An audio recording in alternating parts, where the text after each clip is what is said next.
welcome back. It's Lionel, tech lead and partner at Westfall.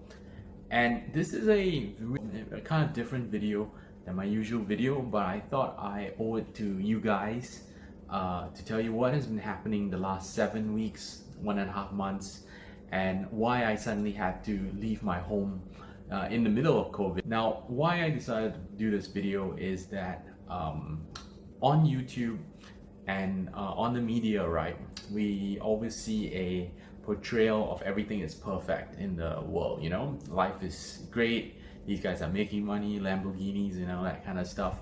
And among people that who are doing quite well, right, there's no downs of the down area, and that's just not true.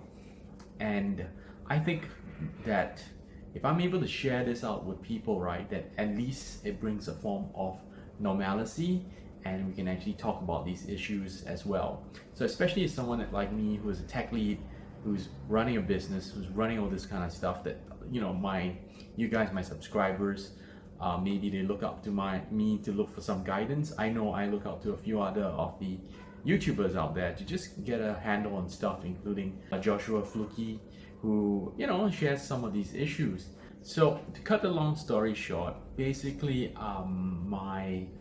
I had some family mental illnesses. Basically, my dad has a mental problem, and this is not something that just happened. It's been going on for a long period of time, but this just accumulated in in an episode, a psychotic episode, that make it very difficult to continue living with him.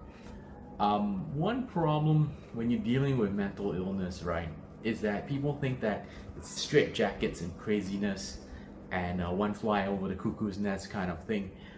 But the real kind of problem, when it really causes a lot of issues, is when you're not quite to the point of mad. You're very difficult to work with. You're very abusive. You're very, but you're still maintaining that sanity. The issue about mental illness of this level, right, especially a personality disorder, is that the person themselves who has it doesn't want to be cured or doesn't think they have a problem, and that makes it very difficult to work with them. So I had somewhere around March, it accumulated over a couple of months with him having bipolar disorder and then narcissistic personality disorder, and basically accumulating into a major event that made it very difficult to continue living with him, and he didn't want to seek help. And at that point of time, right, one of the best things that you can do is not be part of the problem. And I was just getting stressed out. I had to deal with all this kind of stuff 100% of the time, right, just me.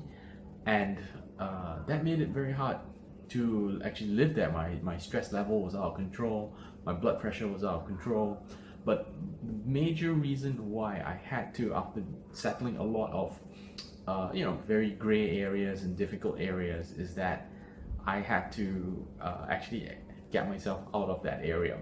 Because when you do something to these guys and they are in a depressive manic mode, that's one way and another, it becomes very disruptive, and you're not helping it. Being there, you are actually enabling that. So it was a split decision. I had to get out to a hotel for a couple of days, and then I had to re-evaluate the game plan, what I was going to do, and then finally, when he didn't want to stay in the hospital, this is something like someone who's drowning, right? And if you try to reach out and grab them and pull them, they're going to pull you under. And not only that, they don't feel that they have the problem. So that is the scenario that I was experiencing. Now, what's been happening is now I found a temporary place for us to continue doing my work. Fortunately, I'm very thankful that thanks to the way I've built my business and the kind of area I've built in, that everything can be remotely done, especially in COVID. So it hasn't really affected my financial wealth or that stuff. You always need to have money to solve problems. It does make things easier. The worry is there, but I just gotta let him get his space over there. can't force him to take the medical route stuff, and it's very difficult to settle this kind of stuff. Now, we will be back pulling out videos. I really enjoy this stuff. I've been reading a lot of your comments in the sections and having some sort of discussions with you. Yeah, so this is to most of my subscribers, that life's not a linear up arrow all the time. They go swirling up and down. It's an oscillating wave, but it's how you handle the situation. And so one final note before I go about this is that when it comes to dealing with personal problems or family problems, some people in the tech business like to treat that as something separately. You know, that's not what their business. They don't want to sit into the company. It's not part of the equation. What I would like to say is that I treat it differently. I like to think of it as an entirety, that if you've got personal problems that will affect your professional stuff will affect your personal stuff.